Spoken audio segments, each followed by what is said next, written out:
This is Ivan Ivanov, and you are watching UFO Disclosure Bulgaria. We have the documents. We have the witnesses. True stories about UFOs, visitors from outer space, and other worlds.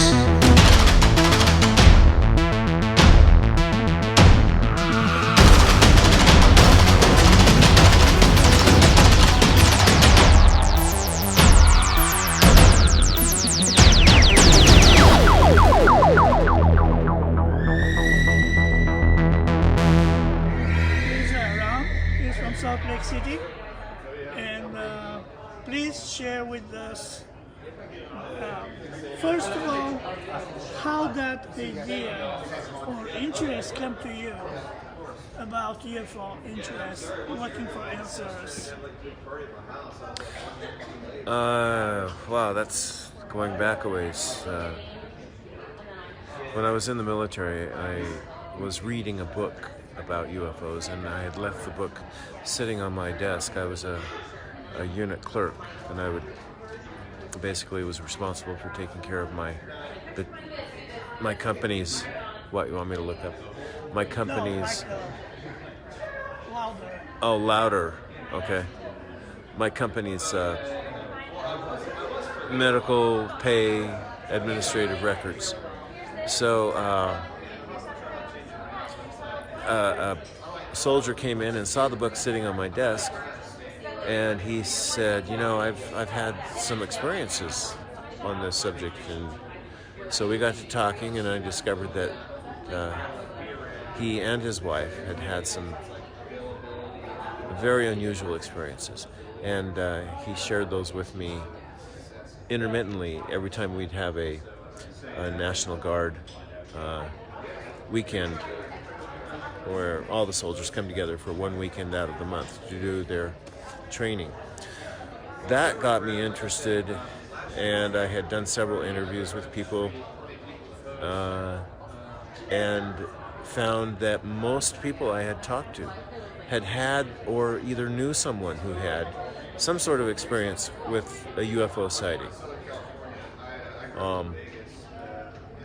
I kept a journal of all these experiences. At one point, a woman who'd had an encounter,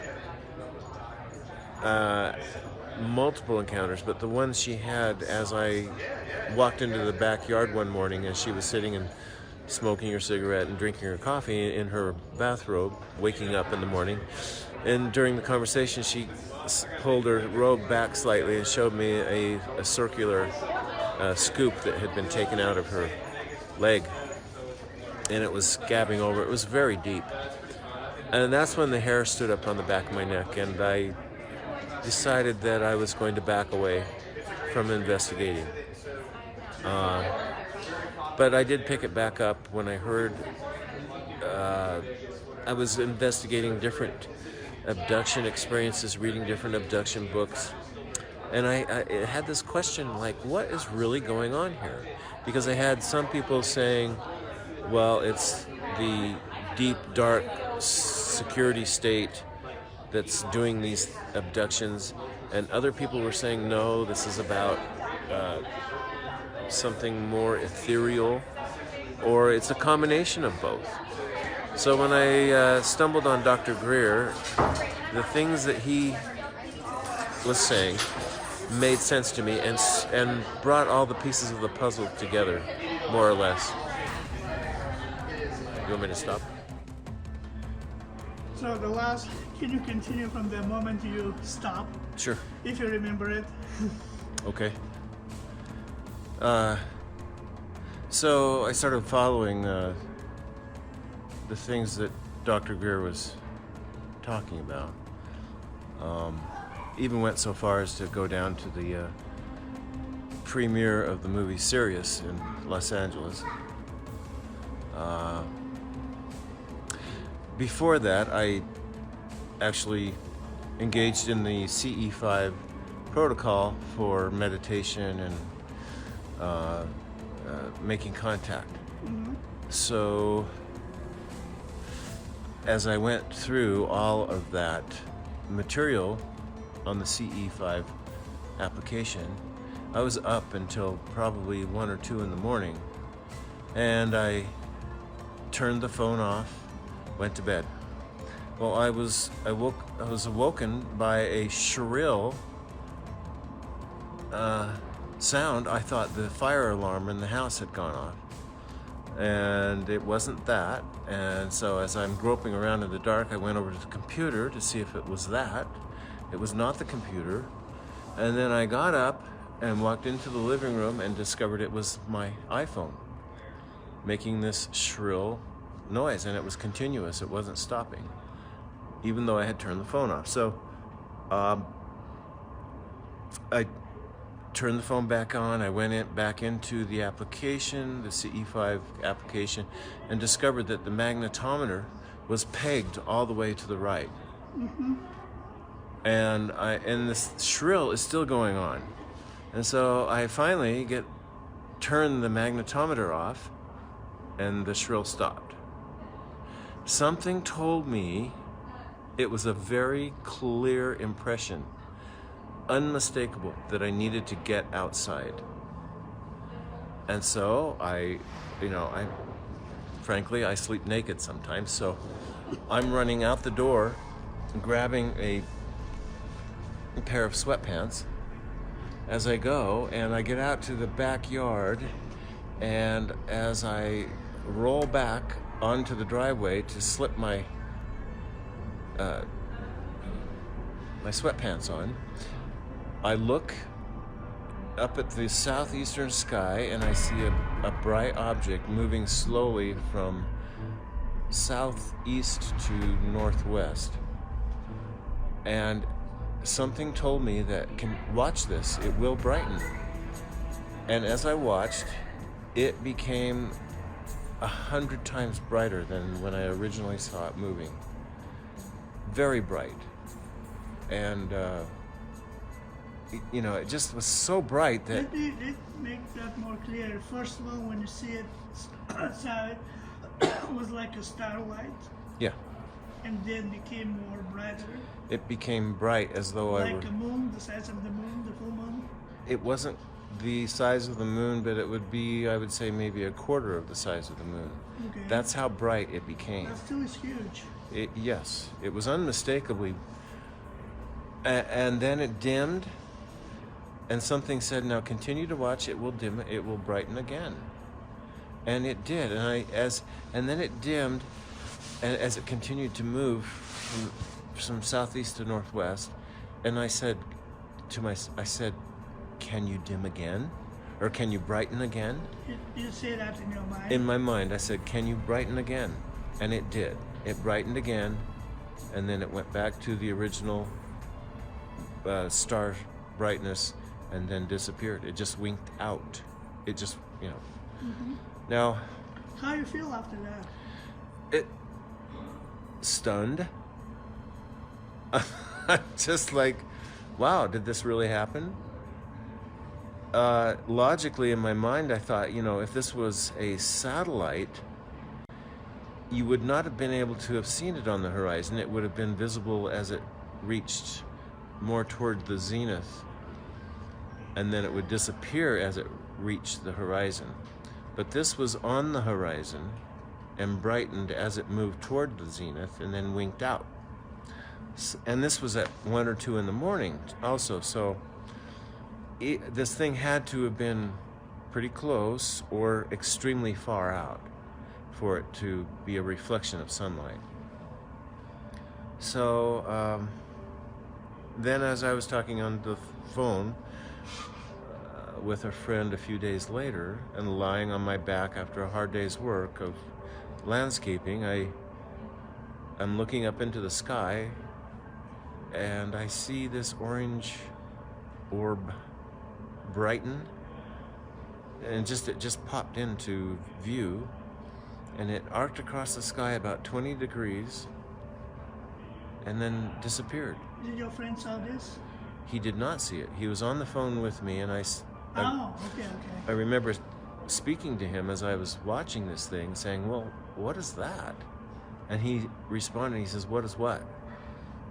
And so I started to become aware that, you know, there is a connection between the, if you want to call it, a mental process and the visualization, seeing these things. There's some sort of communication going on there. Since then, I've had several other experiences that were similar to that, and with a group of people. We decided to do a CE5 meditation. Same thing kind of happened that night as we were all stumbling around in the dark trying to set up our chairs. And this feeling came over me again and said, look into the sky, and the same thing happened as I described earlier. And several people, I pointed into the sky, I said, look. 2 or 3 people actually saw it. Most of the people were...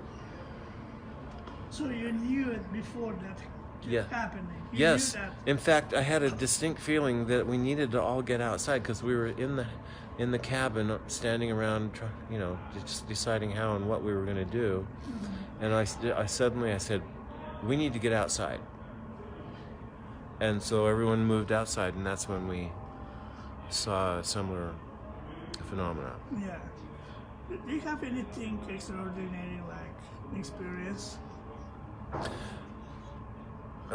This was a couple years ago.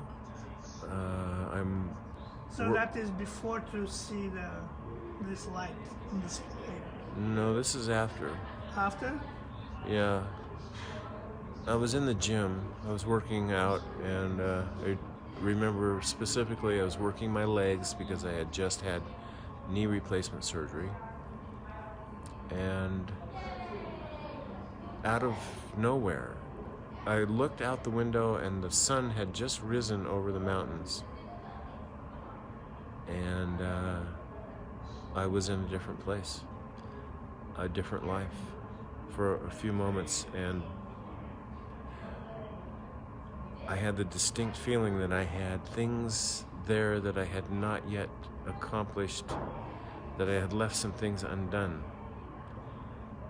And the more I tried to grasp onto that memory, the faster it eluded me, as though it were shrinking into a vortex of some kind. And you know, I've had deja vu before. In high school, I was telling you earlier, sitting in a classroom as a senior in high school, and about 15 people in the room.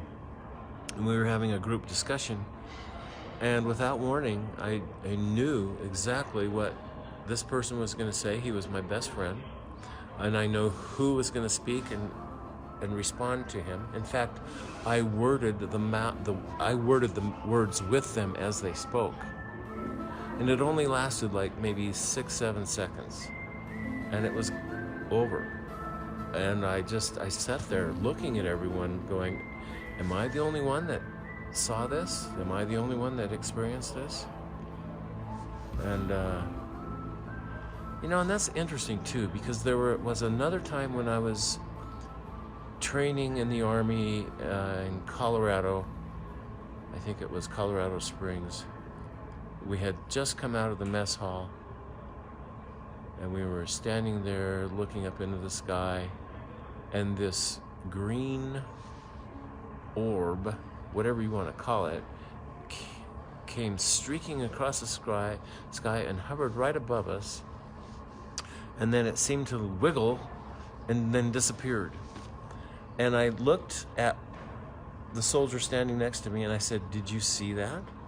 And he said, "Yeah." And I said, "Well, what was that?" And he's like, "Well, I don't know." But I find that that's the experience sometimes. When you have these experiences, people can be standing right next to you and not have the same perception or the same concern about it. Okay, let's talk a little bit about this statements for global contact with extraterrestrials. What do you think? Not going to happen, or will happen individually with sometime with? someone? Yeah, personally, I believe that it would happen more individually than as a global experience. I do understand and believe what Dr. Gurr has talked about as far as a certain percentage of people who are on the same page about something, that percentage can influence the rest of society to turn their focus in a certain direction. So I think it's possible. It's more likely to be individual, but it's possible to be a group thing. I mean, group like maybe the C5. Yes. Like, you mean just like a group? Oh yeah. Yeah. I don't know what else to talk about. I mean, I could relate some more stories to you. Working in a mental hospital, there was a patient there who was being evaluated. I really probably shouldn't talk about that, but when his parents came to visit, I asked them, because I had to supervise the conversation, if the story that their son had told me was true. And they looked at him, and then they looked at me, and then they looked at each other, and then they said, well, yes, it's true. We did see this. There were multiple people looking out through windows of this disc flying machine. In Utah? Yeah, it was in Utah. And